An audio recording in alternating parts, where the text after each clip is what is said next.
That's right, y'all. Y'all got two investment blueprints tonight, giving y'all a double dose. I appreciate y'all hanging out with me and soaking up all this good information. So, tonight we got a special guest. We are going to talk about wills, something that a lot of us don't talk about, setting up our family and making sure that all our affairs are in order if something was to happen. A lot of us got elder family members, and y'all end up fighting over the house, and they ain't got no life insurance. So we gonna talk about all of that. So we just waiting for Courtney to jump in here. Two, what's up, homie? How you feeling, man? Good to see you. And I'm gonna get with you next week. I got a crazy schedule this week, but I'm gonna get with you next week. Check out them houses.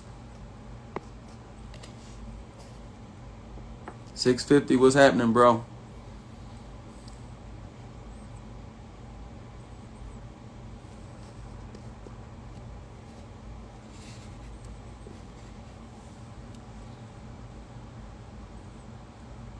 We is waiting for Courtney. Come on, Courtney. Where you at? There we go.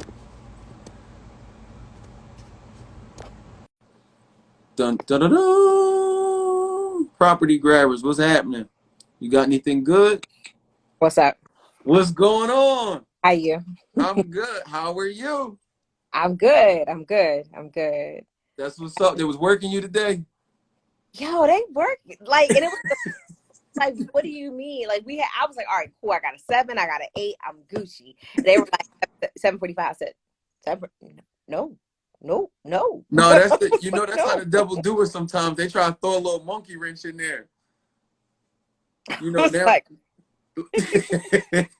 Nah, and I didn't check my phone earlier, so it's all good though. But look, I'm glad you stuck it out. Look, we not gonna keep you up too long, but people need this information. So if you can, just introduce yourself and tell us like what it is that you do, because I feel like most of us don't talk about this stuff. okay, so I keep people out of trouble. So, so I mean, like I do a whole bunch of stuff. So I started my career as a stockbroker. So I was doing that, and like as soon as I got out of college, and everyone's like, "Well, how'd you become a stockbroker when you got out of college?" I was like, I have a job, so I needed to do something, and they were like, "Hey, you want to be a financial advisor?" I'm like, "Sure." I don't know what that is, but I'm gonna work it out. Um, I got licensed to be a financial advisor. Worked there. I ended up working with Merrill Lynch.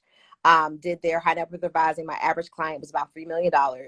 And when I was working there, and this is before the crash. So I was working like 2006, 2007, 2008, working with like high net worth clients. And when I say high net worth, I'm saying like about over 3 million was my average client. But usually if we were dealing with trust, they were like 20 million. And every time we were dealing with a trust, we would have this allocation. This allocation would just Wait, be, you know, can I interrupt? mm-hmm. So I'm gonna say I don't know what a trust is. Can you Okay. tell what is a trust? Yeah, I was And you just talk about about to. $20 million trust. Like Yeah, so a what? $20 million trust, that was our average trust. And I'll tell you guys what a trust is.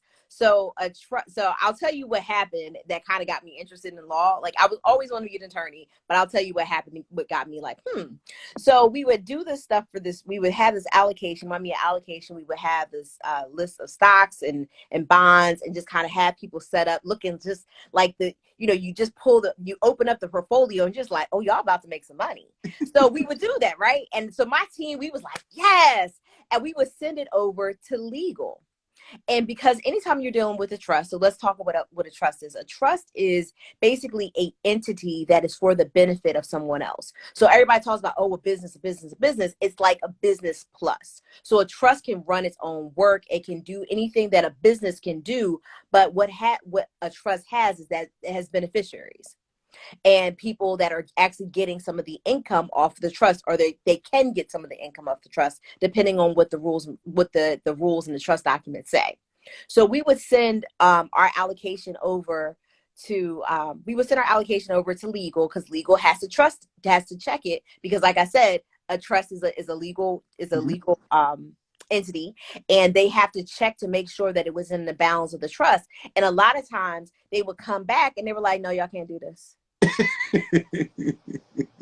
What you mean we can't do this? Like, what do you see this allocation? This allocation is fire. And they were Right. just kind of legal would take it. They would say, that's cute. They had a little pad. They were like, well, you see this stock here? This is actually against the trust's policy. They said no tobacco. That's a tobacco stock. That got to go. Boop, boop. And they would say, you see this here? You see this bond right here? Yeah, there's no bonds that are supposed to be with maturities over 10 years. This is a 30-year bond. That's gone. Thanks. And you're just like, they would basically just kind of completely change the portfolio based on the trust document. And I said, I want to be with y'all because y'all clearly the deal makers and deal breakers. So I said, well, I want to mess with. So that's kind of what got me interested on the law and the trust side, like money and law together. That's like what started it. And then of course, like as I'm getting like, okay, I got to take the LSAT, and I'm an assistant vice president at Merrill Lynch. So I was like, okay. And guess what happens? The stock market crashes. And I was like, 2008, 2007, 2000. So September 2008 when the market crashed. But before, like, let me be very clear. Stuff was crazy. I would call it something else, but stuff was crazy. Banks were failing. So like I would come into the office, boop, boop, boop. And they're like, so-and-so bank closed. So-and-so bank closed. And you're like, this is stuff that you like hear about in school, or you kind of hear when you're getting your license. You're like, these things happen. And we all know about FDIC insurance. That's like if you have a bank account and if the bank goes south, they'll actually make sure that you're covered up to a certain amount. Before, nobody remembers this, but before 2008, it was $100,000. After 2008, it became $250,000. Why? Because banks were falling down like dominoes. It was ding, ding, ding. So one of the other so one of the things, like I told you guys, I did bonds. So we did bond allocations, stock allocations. So bonds are basically debt. So you're basically selling debt, and it's like you're getting interest rates. You're getting interest off of the bond or off of the debt.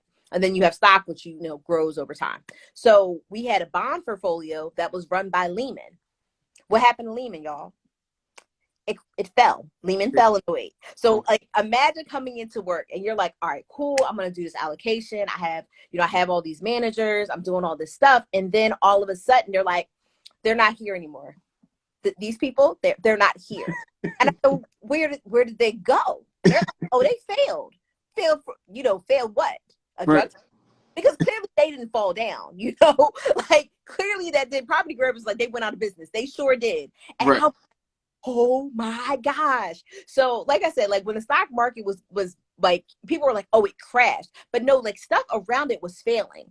And then we came in, I believe it was like mid-September, and somebody said Lehman fell like a white girl. I'm done. I'm like flatline. That's hilarious because that's exactly what happened. You're like, no, it was just a crazy time. So I mean, so crazy that I was coming into work. I actually went to meet a client earlier in the day because all of our clients, like I had a lot of my clients were actually financial advisors. We did their allocations. We had one guy, his assistant called us because he was under the desk in tears. So we had that going on. So I was actually coming in for my client because I went to meet the client early. Then I went right to work. Cool. And on the radio, they were like, Bank of America purchases Merrill Lynch. I look now, mind you, I had a BlackBerry. Like I had, like I'm like, I'm an ADP. So I pull up my phone. Like, I don't see nothing in my email talking about that. Okay. And then I get to work, and I was like, did y'all hear that Bank of America purchased us? And they were like, yeah. And I said. And I think the CEO at the time was John Thane. So I was like, did we get an email from John? And they were like, no. And I was like, so is somebody going to tell us that we got sold? And so about 3 days later, they're like, yeah, no, we got sold. What? Look, we done heard it on the radio already. Right. I was like, okay. And I said, all right. So that was September. And then so in January of 2009, I was laid off. And so I ended up going to law school that August. I lived in the Philippines for a month because, I mean, what else do you do when you get laid off? You live in the Philippines for a month. Why not? So okay. I like that. Make it work. So I come back, go to law school. But of course, I go to law school thinking I'm going to do, trust and estates. Like that's what I was like, yeah, I'm gonna just go and basically work on the money side, on the legal side of the money. I was like, that's what makes sense. I was like, yeah, I'm gonna do that. So I get out of school, I get a really nice internship. I got with the largest firm in West Virginia because I went to school in West Virginia. And they were like, yo, do you want to do oil and gas work? And I was like, what is that? Somebody said they went to Houston. So oil and gas is crazy down in Texas. So I was like, I guess I can do oil and gas, but oil and gas is just property. So it's not really a big deal. but it kind of got me into real estate. So I was like, okay. So I was like, this is interesting. Then I ended up going to Pennsylvania Department of Revenue, and I'll say this. Now I got into tax enforcement. So whenever you would see me in court or you had me on the horn, you know some stuff went left. You didn't want to see me. When you say So, enforcement, mhm. what's that like? You mean like I owe money, you come now me and you gotta have a talk in court? We go have What happened to the part when we don't they call you first and say we can have a meeting first? that's not me though. So like when I get called onto the Oh, stand, it's past that point. I was the big gun. So Right, when you it's past saw me, that point if you come. right? So life is going off the tracks if you see me. You're Right, like, but so how does one get to that point though? Like for those who don't know, like so is that like, oh, I'm on my Wesley Snipes, I'm just not paying my taxes? Or so all right. So I handled with the Pennsylvania Department of Revenue. I handled the inheritance tax. So this is kind of how we're going to start talking about wealth and money and you said the will. inheritance tax. Yep, the inheritance. Okay. So inheritance, Pennsylvania, I believe, is like one of 3 states that actually still has this archaic behind tax, and I can assure you they're not doing anything with it. And it's a tax that you get if you receive property in the Commonwealth of Pennsylvania for somebody who lives in who died in the Commonwealth or died in Pennsylvania, and you receive property, you get taxed on it unless you're a spouse. So a lot of people, part of the problem that we had when we were doing tax enforcement of the inheritance tax is that people didn't even realize it existed. All they knew about they knew about the estate tax, and they were like, okay, there's an estate tax, cool, solid, but most people are like, I don't have enough money for the estate tax. So when I started doing state inheritance tax work, I think it was about 6 million was the exemption. So you didn't have to file anything about 6 million. So people are like, I don't got 6 million. Why? What's up? And I'm like, oh no, with Pennsylvania inheritance tax, you get taxed at $1. So a lot of people were like, well, wait. And so again, you don't know about inheritance tax, you're getting hit up. And then you say, well, I paid. A lot of people would end up coming into court. They would say, well, I paid my property taxes, or I paid, my income tax. Why are you bothering me? And I'm like, oh, it's the inheritance tax. And they're basically like, what the F is that? Right. I'm like, well, let me school you. And I did tell the Department of Revenue, and this is a conversation we had a lot, and I have it across the board with my clients, is that we don't have the education. And when you don't have education and you don't have good information, things fall down. Things fall through the crack, and we lose money that way. Because I can't tell you, out of all the people, so I handled half of the state, and one of my other colleagues handled the other half of the state. So one of the counties that I had was Philadelphia County. And I can't tell you how many people who came in the courtroom looked like me. And I spent more time having a conversation with them to say, hey, you have an obligation to pay this inheritance tax. You opened the estate, you got to pay. And the thing is that I tell people all the time, like when we have conversations, they're like, well, why did they hit me up? And I was like, well, they hit you up because they saw something on the forms that you filled out when you opened the estate to kind of tell them that there was some money there. So a lot of times it's real estate. Usually you'll put real estate down, and they're like, oh, so-and-so died and they didn't have a spouse. So spouses are at 0%. You got grandmom's house or your great aunt's house, more than likely, and you sold it. And it's not even that you sold it. They just know that the estate was open. So even I just opened up the estate and like I'm just sitting on it, because that's what a lot of people do. They sit on it. Well, because cousin, he want the house too. Now we fighting, but I opened up the estate already. Right. So my clock is ticking on my money. Yes. So you have 9 months from the person when the person died to actually pay the estate and the inheritance tax. And if not, it's late, and then you start getting penalized. And not only getting penalized, but you're going to get a phone call from the Department of Revenue like, hi, it's us. How are you? Where's our money? So, but if I open it in the 9 months, I sell it, I can take my money, pay my inheritance tax, and also pay what's the other tax you said? There's property taxes. There's no estate tax. Normally, most people don't get hit with that estate tax, because right now it's like $11 million for the federal level. So you have a state tax, like you have the Commonwealth of Pennsylvania tax, which is the inheritance tax, and then you have the IRS or the Fed tax, which is the estate tax, which starts at $11 million. A lot of people don't hit that. I mean, I'd like to hit there. I would really, I'd like to hit that. You know, that's my goal. It's But coming. It's coming. it's coming. But that's kind of like, that's what so I tell people all the time. So somebody said that, you know, stop being cheap and hire a state lawyer before people die and immediately after they die. Absolutely. Because a lot of times I get called into estates after someone passes away, the estate's been opened and now they're fighting. And like I tell people all the time, orphans court is like divorce court for families, like fighting. And you're just like, yo, like I actually had to turn up on an attorney the other day, and they were like, yo, you didn't do, y'all, you know, someone's the administrator, she didn't do that right, she was doing that wrong. I said, no, you're wrong. You can, well, we're gonna go to court. That's fine. We can go to court. And you know, all of a sudden it's like, and it's like, but again, I feel like we get in situations where we get into fights with our family members when there's not a will, there's not kind of something that's set out that causes people to fight. And I can tell you all the time, people are going to show their behind. They're straight When they think they about to get some money. Nah, those is, as a realtor, those are my most challenging clients. Like, oh, you want me to list the house for you guys, but I gotta go through Cousin Pete, Uncle Jamal, Aunt Wanda, Cousin Cheryl, because all y'all lived at grandma's house for some period throughout grandma's life, but didn't none of y'all say, Grandma, we need to set up your will or put somebody on a deed before you die so we don't got to pay no tax when you die. Well, see, but even if you put somebody on the deed, you can still pay taxes. Okay. So, all right. So die?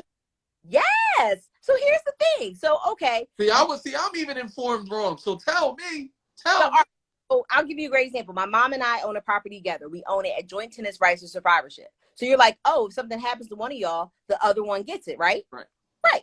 Solid. So we say the property's $200,000 because it makes life easy. All right. So I get this. So something happens to me. My mom gets, my mom gets the property. Cool. So she gets a $200,000 property in her name completely. But as the result of my death, right? She has to pay that taxes on that $100,000 that passed to her as a result of my death. So she's going to pay $4,500 on that transfer, because she's like, but I had the property it's mine now. You're right, it is, but you still got to pay taxes on the amount that you received as a result of somebody's death. Do those taxes got to be paid in the next 9 months? They're supposed to be paid within 9 months of the decedent's date of death. If you pay it within 3 months, you get a 5% discount. So that's thank you. Thank you, Uncle Sam. Thank you. Tell them we said thank you. So pay it fast if you can. Like, that's why I tell people to have insurance, because that insurance policy hits. So I was going to segue that. So go ahead. You go in there. So go. We there now. Go ahead. We there. So you get the insurance check, and you're like, okay, solid. We got to pay inheritance tax. Got it. Let me get this 5% discount, so you're not going to take all my coins. Boop, boop, boop. Here you go. Boom. That's it. We're done. All right. So we kind of went fast, right? So this is like the crash course to life right now, right? Like, we try to be serious and give you the game, right? So for those that have a portfolio, you got your trust, your properties, your stocks, all your investments controlled by the trust, and then it's delegated or divvied up, however that trust is set up.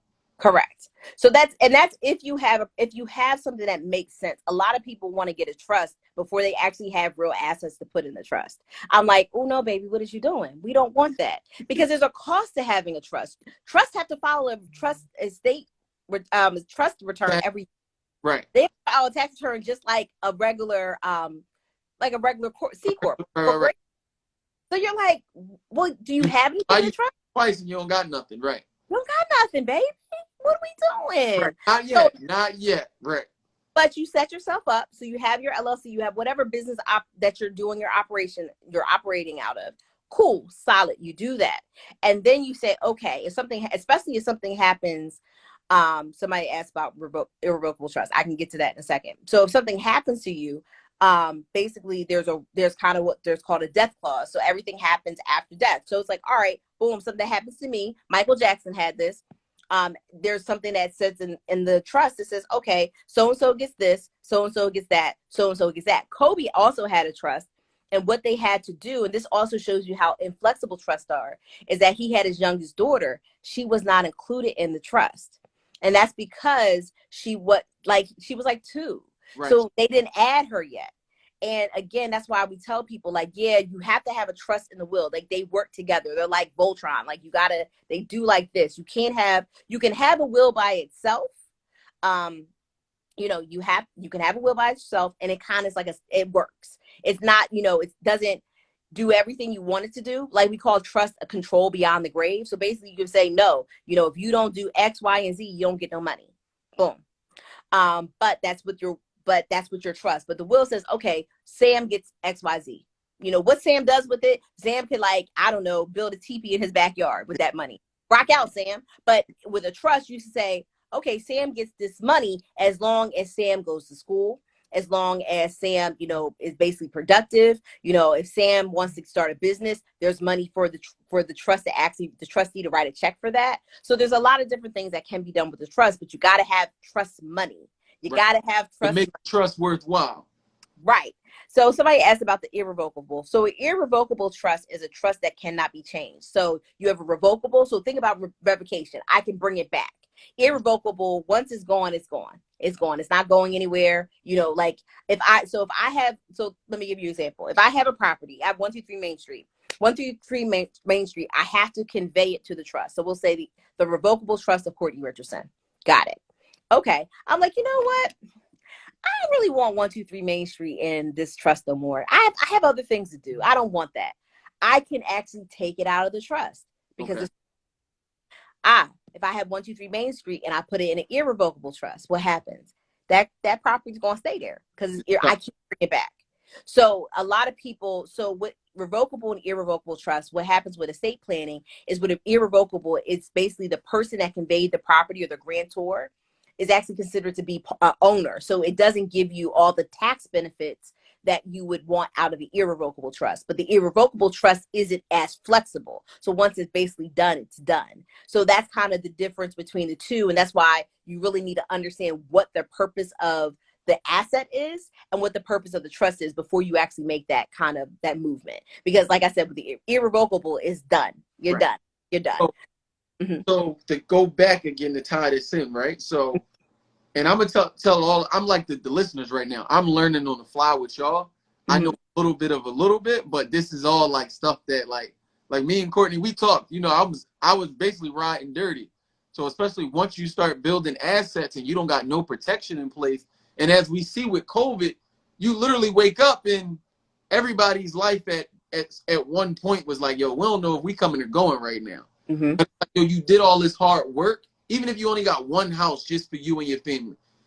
But you got whoever in your family that, whatever. But it's like, yo, you want to put these things in place so that your legacy and all your hard work will continue to carry on. You want your kids to be fighting and arguing over something that they ain't even paid for. And that's really, like you said, what happens is somebody died, they like, oh, I'm about to become a millionaire. Not off this one house, you're not. You know. But you can set your family up to continue to grow. So you get your will, you got the trust for when you really stacked up your chips. But for the everyday family, especially our community, get you a will. So now it says, all right, Cousin Pete got to move out after I pass away. Right. Or y'all got to sell my house and spread the money out amongst the grandchildren or however it's going to go. But on top of that, it's not a forced situation if we got some type of life insurance other than the joint they got on at nighttime. My grandma used to watch it. They had a joint for the Colonial Pen. Say it again. It's Colonial Pen. I think that's it. Yeah, see that joint. The commercial used to come when we used to watch the shows with grandma, and the commercial would come on. They get $10,000. That's all they got, man. And sometimes, but that makes a difference. And I tell people all the time, I'd rather you get something than nothing. $10,000 will bury you. And because a lot of things, people, as you can see from the GoFundMe's, people are actually going into debt to bury somebody. It's GoFundMe's and fish fries. And I'm like, listen, y'all, it ain't cheap to die. It's not cheap to die. It's not cheap to live, and it's not cheap to die. So you feel like you're getting off the hook if you die? No. There's nothing certain but you passing the debt down to the people that care about you. Exactly. I'm like, y'all getting on my nerves. So we do this all the time. So I tell people, like, listen, if somebody is, it's easy for me to take care of something before somebody dies. We're like, okay, boom, we do this will. And then somebody said, if you have a will, you should consider a trust. Well, it depends. Do you have assets that are actually suitable for a trust? Also, do you have, and now if you have small children, if you have minors, I always put a trust in the will. I put clauses in the will that say, yo, this is what happens in this trust if something happens. So it's called a testamentary trust. So boom, I put that in there because, again, if you have minors, they can't take anything in their own name. You could have $1 million life insurance policy, and that's great. But if JoJo isn't 18, guess what JoJo's going to have? They're going to have a court appointed guardian to deal with the money. So what about their mom? Like, say dad died and now mom can, but the court will sometimes appoint a third party if there's a lot of money involved. So okay. the mom would have to petition to say, hey, we need to get this money. So because a lot of times, especially in Pennsylvania, I believe New York has the same rule. They're like, yeah. So, that's like what happened with Ghost. He put the money up, and now the little boy got to go to school to get his money. Mm-hmm. Yep. That's what somebody else said. They're like, you need to watch that to walk it through. And I was like, oh, okay, I'll take a look at it. I don't know. I'll work on it. But I think those are the things. I mean, I tell people all the time. And then also, if you have kids, you're like, listen, there's what's called a HIMSS provision. So in trust, you have health, education, maintenance, and support. Those are the things that the trust will pay for. So as you could think, like health, education, you're like, okay, that's easy. Maintenance and support, like, what we maintaining, what we supporting. So that's kind of where you get the flexibility. Okay. So that's pretty much it. A lot of somebody, Kara West, was saying that lenders don't like to work with trust. Correct. They do not, because and he said that there's basically a lot of people involved. Yes. So with a trust, you have a trustee, you have beneficiaries, you also have the grantor. I mean, you have a whole bunch of parties to deal with. And a lot of times if your trust document has to basically allow you to do what you're trying to do. And a lot of lenders are like, we're not, anytime that they have to interpret a document to figure out if they can work with you or not, guess what a lender's going to do? They're going to walk away, because they're like, hey, that adds more risk to my deal. Because there's a possibility that the court can look at this trust and like, no, y'all weren't authorized to do this type of transaction. Sorry. Right, y'all went and bought all these Maseratis, and that wasn't what y'all was supposed to be doing. That wasn't it. Right. So I'm trying to look. So should you doing the insurance question about the parents and the co-parents? Yeah. Should you have an insurance policy for parent with kids on policy if parents are not together, co-parenting?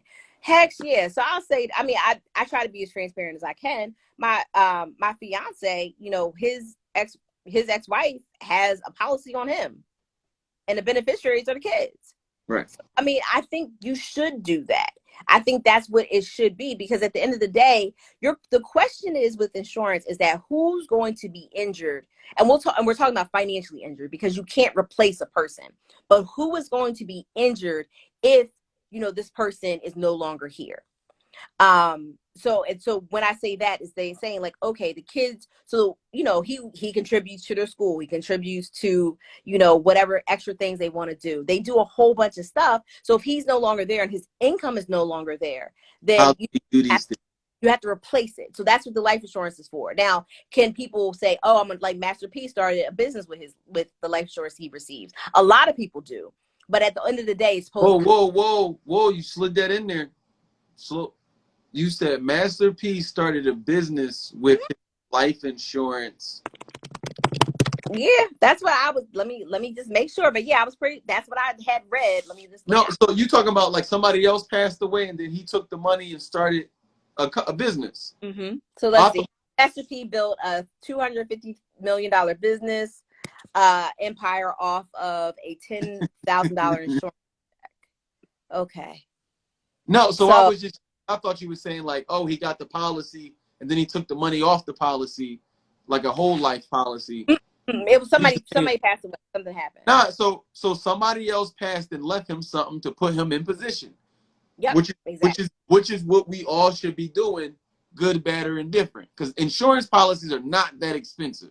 You can afford $10, $20 a month for a basic insurance policy. So Mm-hmm. somebody, not somebody. What's the question? Oh, so can the kid be on more than one policy? So just say there's two different Yeah, they can. They can be. They can as definitely a be on. beneficiary. Yeah, as a beneficiary, they can. If you want to add your kids, they can be added on what's called a rider. They can be added additionally.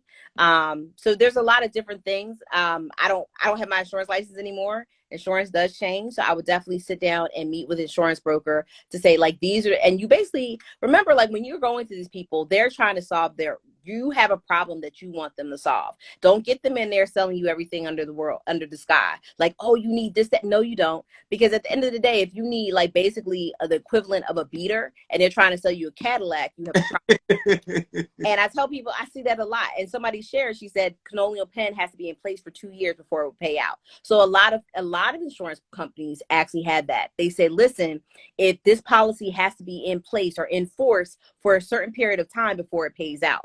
So a lot of people will say, when did this happen? I've seen this happen recently. Aha, suicide.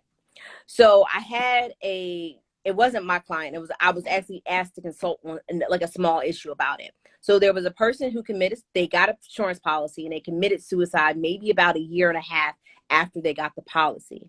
But the policy said specifically, if the person dies by suicide, the policy has to be in effect for 2 years, and if not, it won't pay out. Mm. So everybody thought they were entitled to this insurance policy, and they learned that later on the family was like, oh, we don't get anything. And they were like, no, because the person basically did not, policy said 2 years. It was considered a suicide. And because it wasn't enforced for 2 years, the family didn't get anything. So again, we also have to be very careful to figure. That's tough. It is tough. You have to know the rules and regulations of your policy. Now, granted, suicide is usually as a result of depression. So again, it's about, we have a lot of different things when it comes into building wealth. And we really have a lot. We're basically working against ourselves. And what I mean by that is that we have to kind of factor in all of the things about our health and our wealth together. So your health includes your physical health and your health includes your mental health.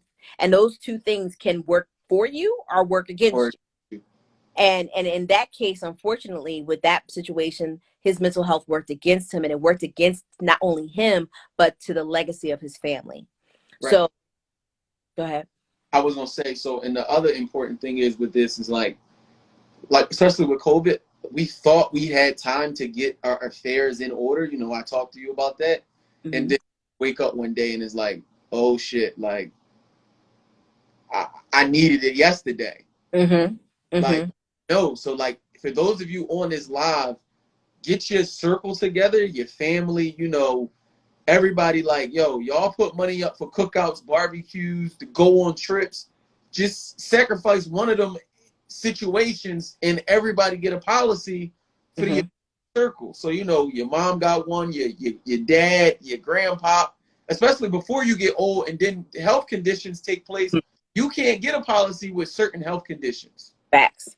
That's a big deal. And I mean, and we don't know what COVID is going to do to the insurance industry.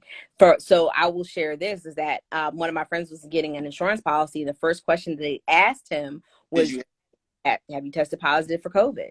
Because they don't know what COVID is going to do to people long term. So this is kind of it's like a wild card. And like I said, insurance companies are like the first. Yep. So somebody just said, Nicole just said, that's one of the first questions they're asking. First, your name and did you have COVID? Did you have COVID? And I tell people that, and it's crazy because again, it's just it's hard because you can get COVID, just getting COVID. I mean, so it's one of those things that happens, but we never kind of factor into. When we think about our life plan, we don't think, hey, I'm going to get some communicable disease that could basically kill me. Nobody thinks that. Last year, if someone would have told us this time last year, this is what happened, we were like, oh, okay. And what movie did you see that in? Oh, okay. Mm-hmm. Okay. So, 311, how do we help somebody get into, a proper facility to help them with their hallucinations? I mean, we would honestly have said that. So now here we are looking at each other like that going to. That Final Destination is really real. Right. And I'm like, you know what? I'm Gucci. This is too much. But I think it's really important for us to understand that. And they always are asking. But that was a question. And again, so I don't know what insurance is going to look like for people who have tested positive for COVID. I don't know what that looks like. So basically, hopefully you got some insurance before then, because So I'm glad I took care of everything when I did. I was being pro. I mean, honestly, like I got my policies Mhm. because I feel like, again, you damned if you do, damned if you don't. Like, between the stuff that go on that I can't control, people in the street, like, I'm just like, as an adult, like, and a parent, like, I just always thought, like, yo, even if I can't accumulate wealth, I know through in life insurance I can accumulate wealth that'll live on beyond me, kind of thing. Yeah, always. Like, you have to think beyond yourself. Like, it's not just about you, Mm-hmm. especially parent. It's not just about you. It's about, okay, what about my kids? You know, what about those who come after me? And I don't, I'm not always going to give you everything, but I at least want to give you a leg up. Like, I shout out my parents all the time. My parents gave me a property. They were like, yo, here, take this. I'm like, oh, solid. So, of course, like, I don't know if y'all see me in my stories. And I mean, I'm always tagging Tracy, Tracy Powell, Real Estate Tracy. Like, I'm like, help y'all, help me, Lord. I don't like real estate. Real estate gives me like anxiety. They were like, yeah, so I had a beautiful property, wonderful property, but it needed a lot of work. And it was built in 1935. It's an old house in Philadelphia, and you already know what possibly could go wrong in that property. They were like, Miss Richardson, your pipe collapsed in the basement. We have to dig the entire basement up. Not food, cast iron, you name it. I was like, okay. So I go down in the basement, and I was like, are those piles of dirt in the basement? Where'd y'all get this dirt from? And they actually were pulling it out of the property. So yeah, so somebody said that, like, get life insurance. My kids better not have a GoFundMe fish fry fundraiser ever when I'm going to bury me. I will haunt them. So I mean, but that's the thing. So Fancy Ivy, that's the important thing, is that you make sure that you have the insurance on yourself so they don't have to do that. So that is your responsibility. But I know you already have that taken care of. But yeah, that's your responsibility as a person, as an adult. Our responsibility is to make sure that our death is not a burden on someone else. And the way you do that is you have life insurance. You can also have money set aside too. Like, you can do that too. You can have a burial policy. You can do a lot of different things to make sure that you're good, or make sure that your family is good. But again, that comes a lot with the education. A lot of times we don't have the education to say, okay, well, what are our options? A lot of people feel like, oh yeah, when grandma, like, the way things work is that when grandma dies, everybody just lives there. Like, that's the house. Okay, but grandma's name is still on the house, y'all. So next thing I know, I get a phone call like, oh, we got a leak in the back. We got a leak in the back room. I'm like, okay. What we supposed to do about it? I don't know. Get a line of credit and repair it. And then of course they come back a couple days later and they're like, well, we went to the bank to get a line of credit and we can't get a line of credit because we don't own the property. Right. And I'm like, all right, cool. Well, who owns? Are you renting? No. Well, who owns it? They were like, grandma. I'm like, all right, where's grandma? Grandma died in 1994. So let's swing that real quick, right? Let's swing. So let's just say hypothetically it's a death in a family. Mm-hmm. What are the steps to make sure everything is set up? So one, my house don't end up in sheriff's cell. Two, Okay. I can have control over the property to make a sound decision. Okay. So there's a couple different things you can do. You can put it in. Okay. So what you can do is you can put in your will saying, hey, so and so. You can do a couple of things. So the first thing you can do is by operation of the will.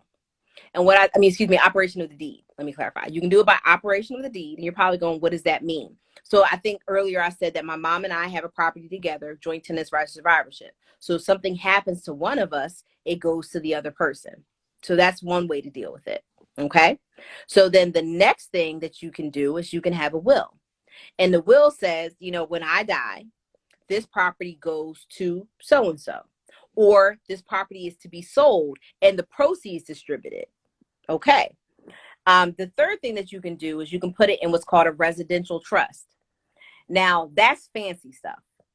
And when you put a property in residential trust, you just have to know that you're going to lose some of the benefits you may be entitled to.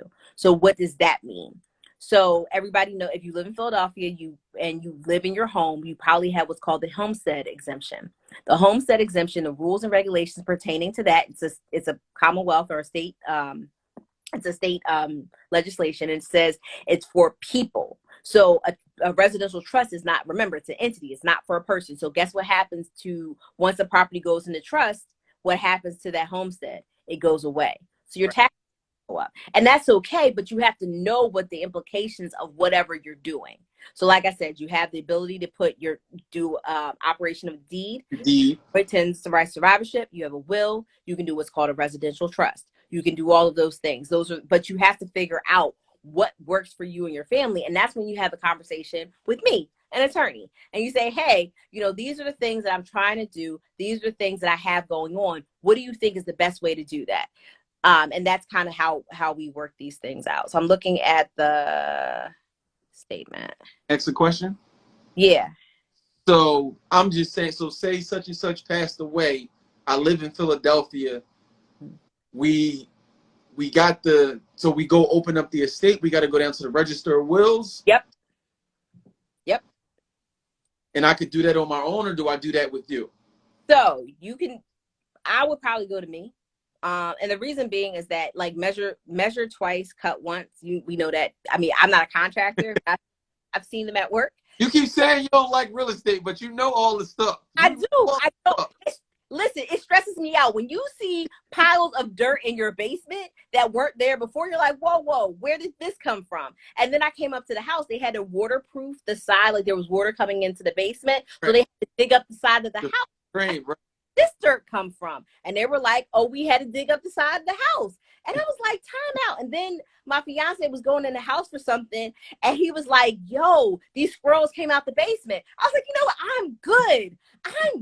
Because there was no window in the back. So they came in, they were having a whole good time. And I said, you know what? I'm good. I don't like that. Y'all let me know when. And then I'm coming in, and then, like, they decided to do an open concept. So guess what? The walls came down. I said, where is that wall? There was a wall there yesterday. And, so we were doing that. And then we had like a leak. So we had a mold problem, and they had to do like a whole bunch of other stuff. They're not doing the French drain, but it is an option. They offered the French drain as an option, but they said over time, maybe about 8 to 10 years, that we would have to go back there. So we did something different to basically kind of elongate the time. So, okay. But a good idea on the French drain. But it was a whole disaster. So what were we talking about? So we were going to the part about using you instead of doing it ourselves to open up the estate. So I actually have a situation very similar that somebody came to me. The estate was opened in December of last year. They came to me in September to do the inheritance tax return. And then I got one of the beneficiaries, or I should say one of the heirs of the estate, got an attorney, and now they're fighting. So they were like, hey, here's Courtney. And I was like, hey, I wish I would have had this conversation with you in December when you opened the estate, because we would have avoided some of the fight, not all of it, because some people just like to fight. But basically, I would have been able to set the person up a little bit better. Now we're kind of backtracking. Wait, so what's the fight about if that person was opening up the estate? Like, so like if I'm in the family and I want to dispute the estate, I can. Let me tell you what happened, because I haven't. Okay, so this is what happened. So here's the thing. The first problem is the person died without a will. So we're going into what's called the law of intestacy. So when you die with a will, it's called testate. When you die without a will, it's called intestate. So the laws of intestacy deal with somebody who dies without a will. Okay, so that's our background. So person dies without a will, and everybody assumes that, if I die without a will, everything goes to my spouse. No, it does not. It depends on the situation between you, your spouse, and your kids. So in Pennsylvania, and this is only Pennsylvania, I can't account for anybody else. I don't know what they do there. Right. But in Pennsylvania, if you have kids with your spouse, so if it's you and your husband and wife, and you guys have kids in the marriage, and there's no other kids anywhere else, the spouse gets the first $30,000, and then they split the rest of the money 50-50. Okay. So, but that's a surprise to most people because they're thinking, well, everything goes to me. No. No. That's if there is no will. That's if there is no will. This is an intestine. This is the law. So if there's no will, the government comes up with rules and regulations for you. So what if I'm saying that the dad died, he had kids with his wife. I haven't gotten there also yet. Had kids from a previous situation. No. So he only had kids previously. So basically there were no children of the marriage. No, I just was throwing it out there to you, like with the breakdown. Oh yeah, the breakdown. No. There are no kids in this marriage. So there's a stepmom and stepkids, but no kids of this marriage. So, but that's where the wrinkle comes in. So the kids are supposed to get 50. Now we have to split the proceeds 50-50. There's no first 30,000. So the wife gets 50% and then the kids get 50%. So that's the first thing. But let's add another wrinkle. Okay. So the dad who dies, he dies unexpectedly. Boom. Like everything was fine one day. He was on the phone with somebody and then the next day, done. Okay. So that's the way the Lord does. So person died. But the problem was his mother died maybe about 20 years prior. Okay. And he was living in the mother's house. He never transferred it over. He opened the estate, but never transferred it over. But his kids were living in another property owned by the mother too. Okay. But remember, they never transferred the properties over. So these properties are now in his mother's, who passed away, estate. But then guess what? There's another property. Guess who owns that? Grandma. And guess what happened? Mom was the administrator of grandma's estate, who also died without a will, but she never finished the administration of her estate. So she dies like early 2000s, mid 2000s. So grandma dies in early 2000s, mid 2000s, mom dies. And then in 2019, dad dies, so we have 3 open estates, right? We have assets in all the other estates. So now the kids are saying, well, we want this property. Well, you're not really entitled to that property because it wasn't conveyed to you directly. So at the very minimum, you basically have to do an allocation of, so you're saying, hey, I have a $150,000 property and I have another $150,000 property. Okay, kids, you get $150,000 property, and stepmom, you get $150,000 property. Okay. So, but again, they were telling stepmom, oh no, stepmom, you have to get out of the property that you're living in because we want that. Well, that's not the way it works. Now, what could have happened is that if dad had a will and dad says, hey, the kids are to get this property, then you could do that. But guess what? So, but the thing is, on top of that, is that the first person who has the right to actually administer the estate is the surviving spouse. So the surviving spouse actually can make all the decisions. And she doesn't have to, it's courtesy to kind of have a conversation with the children, but she doesn't have to. You inform them saying, hey, we're going to sell this asset, but that's it. You don't have to ask, and they can petition the court to say, hey, we don't like this, but she doesn't have to do it that way. So that's why they're fighting. They're fighting over everything. And it's just and then they add another attorney. It's somebody somebody that I have a relationship with. So I was like, yeah, I want to do it. I'm not going to be an arm and leg for you. But now they engaged another attorney, and now they're racking up attorney's fees. So now they're looking at us like, well, we want you to pay our attorney fees. Nobody told you to get an attorney. You didn't want to play nice. Because had you just acted like you had some sense, we wouldn't be here. We could have figured it out. Yeah, we could have figured it out. And that's what I try to tell people. It's but again, when I just tell people, assume people are going to act a daggone fool when you pass away. Because everybody thinks that people are going to hold hands and sing kumbaya when something happens. No, they're going to show their entire behind. So plan for that. Now, if they don't, they hold hands and sing kumbaya, great. But if they don't, you have a document that says, well, that's great. Y'all can get along or not, but this is what we're going to do with these properties or this asset. Right. So, okay, I'm just trying to look. Okay, I see that I have a whole estate question. Okay, hold on. What if there's no will, no survivorship, or residential trust in place when the last surviving owner passes? The owner 3 surviving adult children. The owner has 3 surviving adult children. That's what they said. Hold on. So no will, no survivorship. No. Okay. So we have none of the things that basically deal with the will basically tell you where the property went. The survivorship would be a function of the deed. And then the residential trust is the other option. So when the last surviving owner passes, and the owner has 3 surviving adult children. So if this is Pennsylvania, then the children, and I okay, oh, she said NPA. Oh, yay.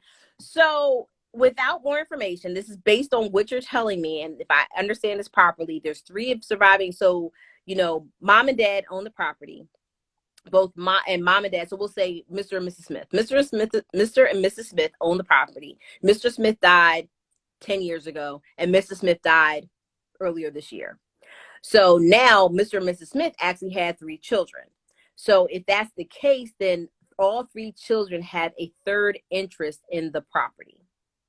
So that's the answer. But they would have to figure out if they want to get rid of the property, they want to live there, they have to what we call raise the estate or open the estate. But the 3 of y'all, the 3 of those children have to figure out who's going to be the administrator of the estate.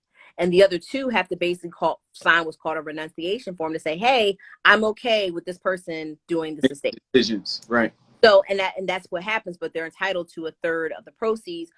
There's a lot of different options. Other children of those 3, they can buy each other out. They have options, but they still have to open the estate and kind of get it moving. So I'm just trying to take a look. So my IG is the IB Investor. Just take a look. And then if there's a lien on the property, is it best to do an estate trust? No, because the lien still goes with the property. Liens stay on a property. Like, it doesn't matter whose name it changes to. It runs with the property. Yeah, so when they sell that, they still gonna get their money regardless. Or not, or they can foreclose, Like, if you have a lien on a property, you can foreclose on that. And a lot of people feel like, oh, it's just a lien, whatever. No, they have a right to foreclose. Do a lot of lien holders that aren't like mortgage companies or something like that, do a lot of them, do they foreclose? No, because it's a big old headache. But if it is like if you have a tax lien, like the IRS does do foreclosures. They don't do them often because for them, it's still a pain in the butt. Because here's the thing with the IRS, they are actually not the top of the pecking order. And what I mean by that, so I ran the sheriff's sale for 2.5 years. So the top of the pecking order is the county. So if there's a county like lien, that has to be paid fooling around with the IRS. So the IRS comes in after the county. And a lot of people don't think that. They're like, oh, it's the feds, they come in first. No, the county taxes are first. So the IRS is like, well, if they owe money to the city, we ain't going to get no bread. So we're just going to leave it alone. So somebody, good question, just to throw it in there. What if somebody passed away and nobody opened up an estate within a year? No, you don't have to open the estate in a year. You have to pay the inheritance tax in a year, in 9 months. So you can open, like I said, we have an estate that was open. The person died in like 2006, and we just opened the estate. So, but if you don't do that and the house just sitting in that person's name, you don't have no control. Correct. You do not have any control. And that's how stuff gets lost. And that's how people get their houses stolen. That's exactly what happens. People will steal if you had grandma's name on it and somebody is being unscrupulous and they're like, oh, I see this person. Like, for example, like my grandmother is still alive. Like, they purchased the house in 1958. They're going to be starting looking like, well, if they purchased the house in 1958, somebody's still living there? Is somebody who owns it? Like, yes, actually that is the case. But in many cases, they might not still be living. So that being said, is that, they're like, oh, nobody's living there? Okay, cool. We're going to just forge grandma's name. Boom. We're going to file it with the recorder of deeds. Boom. And now we have ownership in the property. Now, is that deed fraud and theft? Absolutely. Did we see it all the time? Absolutely. Right. So basically, you're not, when you don't open the estate, after a while, you're leaving yourself up for theft. And I mean, it's hard to get those things undone. Not that it's not impossible, but it costs you money. Yes, it's time consuming and it's costly. So let's see. I'm just trying to look at I had this conversation. So I'll be very transparent. Like, my mom actually was diagnosed with cancer in 2018. And when she was diagnosed with cancer, like, I had to write her power of attorney, and I also had to write her healthcare advance directive. Like, they had to put her in the hospital she was going to the hospital on Monday. because she needed to get some diagnostic tests. So basically the doctor was like, listen, the easiest way to do this, if I do a direct admit, that's going to be more costly. But if you go through the emergency room, and basically she had a mask well enough, they see their mask, they're like, oh, you're getting checked in. So it was just easier to do the emergency room. But before she went into the emergency room, so we got that information, I want to say on a Friday. So Saturday afternoon, I'm at my dining room table writing a power of attorney and writing advanced directive. And I'm having the conversation with my mom saying, all right, if something happens to you, you're not able to make your own decisions. What do you want? And I can tell you, in that emotional time, that's not when you want to make those decisions. So my mom is a retired dialysis nurse. So she told me in no uncertain terms, was she doing dialysis? She was like, oh no, we're not doing dialysis. You can give me anything else you want. She doesn't want a tube. She gave me a couple of things that she didn't want, but she was like, this right here, absolutely not. But again, you don't want to have those conversations, as we talked about earlier, in an emergency. Right. So it just causes so many problems. I just encourage people to have these conversations often and have them openly. And I know culturally, we don't tend to have these combos. I know that to be a fact. I'm going to just say that. I'm going to be very honest. And I mean, even with my grandmother, like I'm my grandmother's power of attorney. I'm like, hey, where's the documents? I don't know. Now she knows where they are. She knows. And she's just being coy. And it's just like, come on now. And it's very frustrating because that's kind of how her generation is. But like, we have to stop that cycle of not having these conversations, because what happens, we don't know the time of the hour when the Lord decides to call us home. And then people are like running around looking for stuff like, where's this? Where's the will? Where's this? Where's the document? Hey, where's the insurance policy? Where's this? Where's that? And it causes so much chaos and confusion because you just don't know where stuff is. Right. So real quick before they cut us, we got like 2-3 minutes left, right? Mm-hmm. Somebody asked if there's a mortgage, can they still open up the estate, or how do they deal with the mortgage? So you open up the estate. So a couple of things. You have to open up the estate because the person is no longer here. So think about the estate as basically kind of tying up all the loose ends. So if you have a property and there's a mortgage on the property, you still have to tie up the loose ends. So what you can do is you can sell the property and actually pay off the mortgage, or you can actually use some other funds to pay off the mortgage and take it free and clear. It's completely up to you and how you want to do it. Sometimes the mortgage company will work with you, sometimes not. And you'll say, listen, we have the mortgage is like $60,000, but we only have $45,000 in cash. What do you think? And sometimes they'll just say, you know what, we'll take it. Sometimes they'll like, no, run us our money. It just depends. So and that's another thing why I tell people to actually engage an attorney when you're opening an estate, is because one of the things that I've noticed with a couple people is they'll pay all the bills. I'm like, I don't pay bills for estates. Oh no. And what I mean by that, we do pay, but I'm not going to pay the full bill. Absolutely not. So I'm going to say, this bill is $1,000. I'm going to give you $500. You be blessed. And sometimes they'll go, run us $750. I'm like, sold. But it just depends. But again, you have to know the rules so you can play better than anyone else. But the problem is we don't know the rules. Gotcha. So for people who want more of this information or want consultations, where can they connect with you at? They can get at me at the Ivy Investor on Instagram. You can see, or oh, you already followed me. Yay. Courtney at the Ivy Investor is my email. Courtney at theivyinvestor.com. I'm just trying to see if these other It's what if you're a trustee and you pass away before the person that you were taking care of? What happens then? So the trustee, okay. So when you have a will, the person is called an executor. So that actually does happen a lot. The executor, you get appointed, I think it's called I think it's like the administrator, CTA or DBN, or one of basically you have to petition the Register of Wills to be appointed.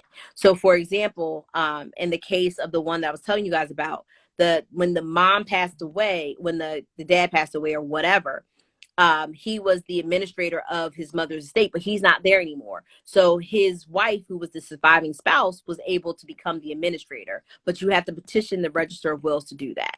So you basically would, and so in those cases, you're going to have to figure out what's going on and how it needs to happen, and you need to actually engage an attorney. So basically, get an attorney. For those types of situations, when stuff goes left like that, get an attorney. Gotcha. Okay. Well, of course, we appreciate you. By the way, your eyelashes are looking lovely. Thank you. Looking lovely. but we, like I said, we definitely appreciate you giving us your time tonight. So as you know, look, we preparing, we going into 2021. We done talked on credit, home buying, and then setting you and your family up for the long term. So, don't just think about today. Don't just think, oh, you got more time, but let's put these things in place so if things do happen, we can sit back and know that everybody will be okay. Yep. We're not hard, to let this stuff fall through the cracks. So anything else you want to give them before you go? No, I mean, listen, I think you said everything. Basically, take care of your stuff before it's too late because you just don't know. And I think with COVID, we've had so many people die, like just suddenly. Like, we're like, oh, we thought so and so was going to pull through. Nope. Right. And even still, like we had somebody, in the legal community. We have a couple of people in the legal community that passed away that we were like, what? So and so passed away? Like crazy. And it just reminds you that we don't think we have as much time as we do. Right. And so my last little tidbit will be next Thursday. We are going to be with KR, and we're going to be learning about how to buy apartments and how to leverage other people's money for investing in real estate. So next Thursday, 8 p.m., we will be right back. And for those of you who don't know, hit the link in my bio, Buy the Investment Blueprint, ebook or hard copy. But again, Courtney, we thank you. We appreciate your time. We're going to let you get your rest. All right. And we'll see you guys on the other side. All right. Good night. Thank you. Good night. Thank you.